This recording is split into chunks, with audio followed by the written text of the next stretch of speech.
Ne laissez pas les lumières bleues vous attirer. Ne laissez pas l'éclat des étiquettes de prix, le mur d'écran ou le bourdonnement des applaudissements factices guider votre prochaine décision. Car dans ces allées, l'illusion est l'inventaire. Et la confusion est la monnaie. Cette LG avec 200 $ de rabais? Cette Samsung qui crie Neo QLED? Ce ne sont pas des invitations, ce sont des distractions, parfaitement agencées pour capter vos yeux, pas votre esprit. Il ne s'agit plus d'acheter une télé, il s'agit d'acheter du temps qui compte, ou de le gaspiller, 55 pouces à la fois. Alors avant de saisir la télécommande, saisissez la vérité. Car ce qui brille sous la lumière d'une salle d'exposition pourrait s'éteindre dès que vous vivrez avec. Et certaines de ces télés, elles tombent en panne avant la fin du popcorn. Chaque année, les maisons deviennent plus intelligentes. Mais les décisions, elles deviennent plus difficiles. 100 pixels de plus, 1000 nids de luminosité. Les mêmes mots à la mode, recyclés, réarrangés. OLED, ULED, QLED, propulsés par l'IA. Mais pour qui est-ce vraiment?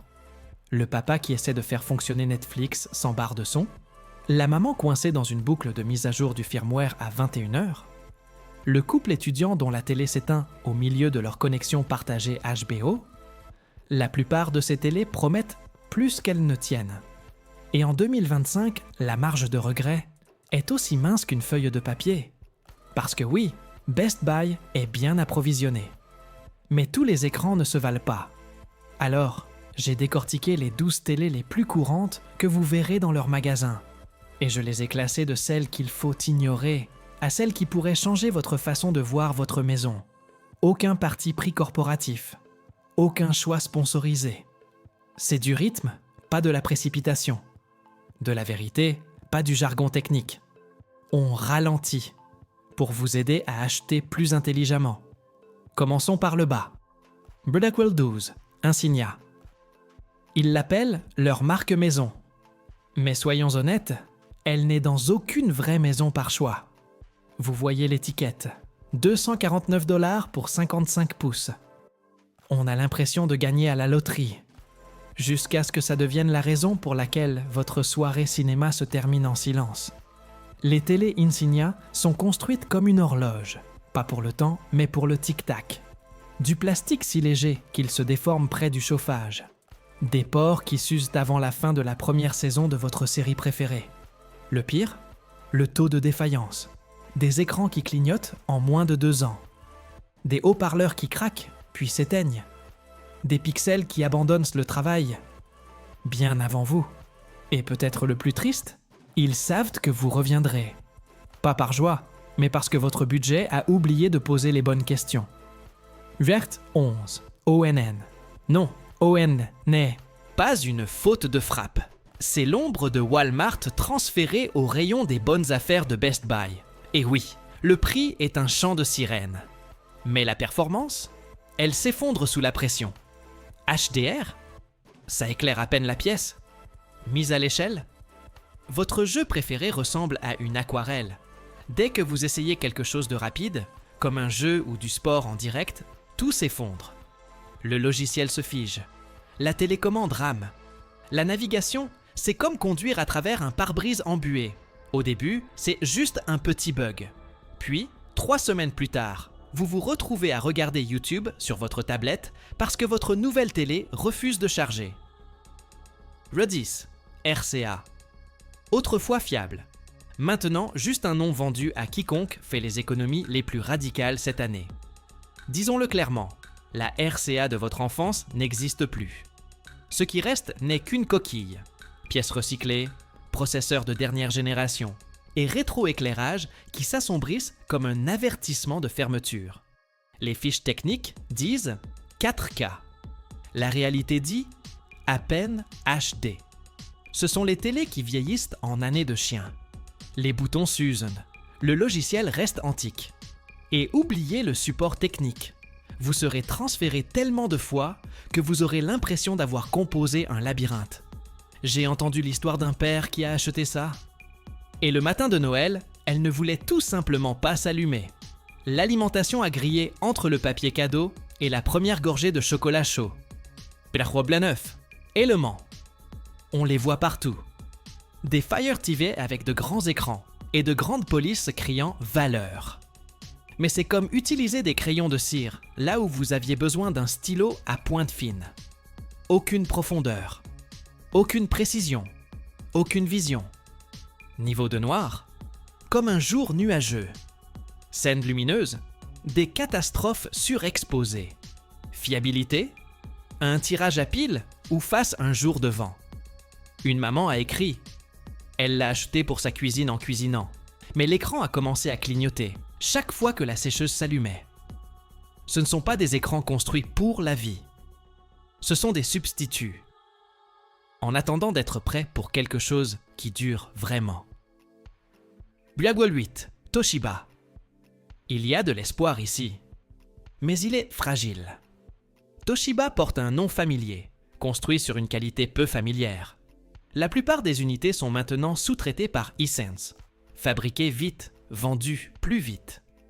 Parfois, vous avez de la chance. Un panneau décent, bonne luminosité, Fire TV qui fait son travail. Mais parfois, vous n'en avez pas. Une qualité inconstante signifie que le même modèle pourrait briller avec clarté dans une maison et bugger complètement dans une autre. Le son est mince. Le système d'exploitation plante parfois. Et les bords de l'écran peuvent flouter pendant les mouvements rapides, comme regarder un souvenir s'estomper devant vous. Toujours tenté? N'achetez que si c'est très réduit dès le premier jour. Et même là, priez pour qu'il reste 30 jours de politique de retour. Vers le 7, Visio celle-là fait mal, parce que Visio était le roi de la valeur. Maintenant, c'est le compte moral. Oui, les écrans sont toujours lumineux.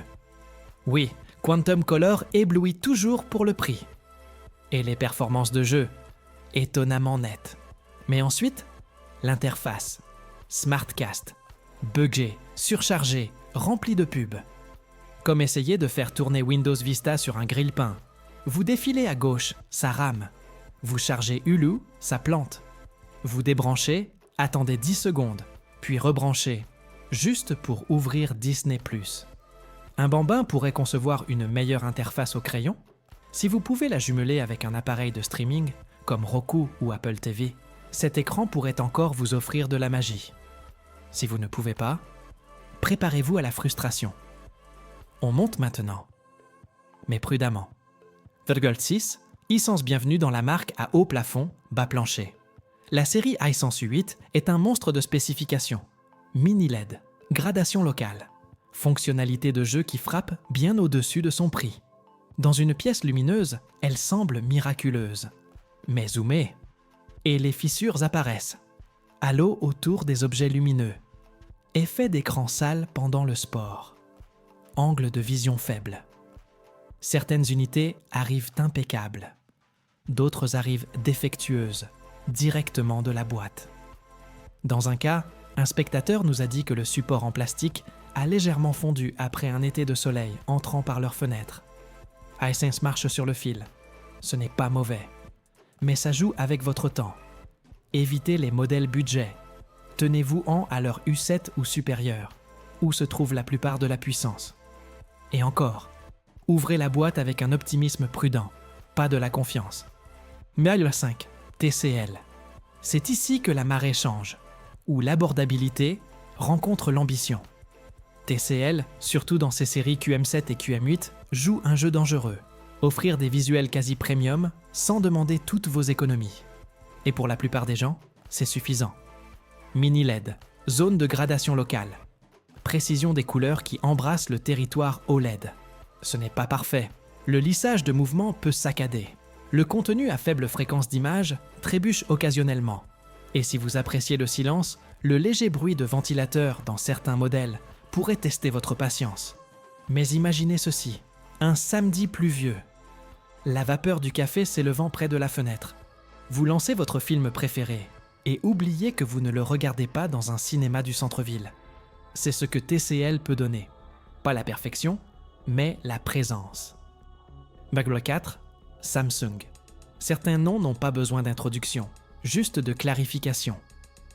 Le QN90CF Neo QLED de Samsung n'est pas qu'un écran. c'est un projecteur. Il transforme votre salon en panneau publicitaire. Cette télé ne chuchote pas. Elle brille, confiante, nette, sans excuse. Pour les joueurs, c'est un rêve.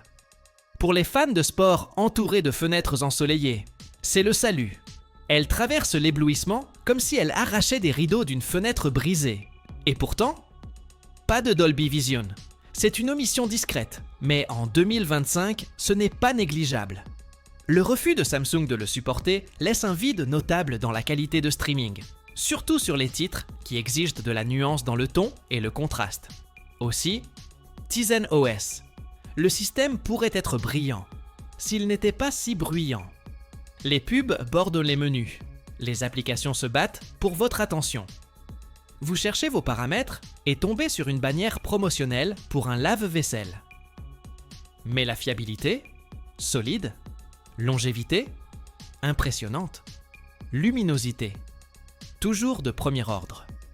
Si votre maison est inondée de lumière naturelle et que vous aimez les films qui pétillent comme des canettes de soda, Samsung dansera. Si vous êtes assis dans le noir et recherchez les ombres les plus profondes, il y a mieux devant. Duller 3, LG. Et soudain, la pièce devient silencieuse.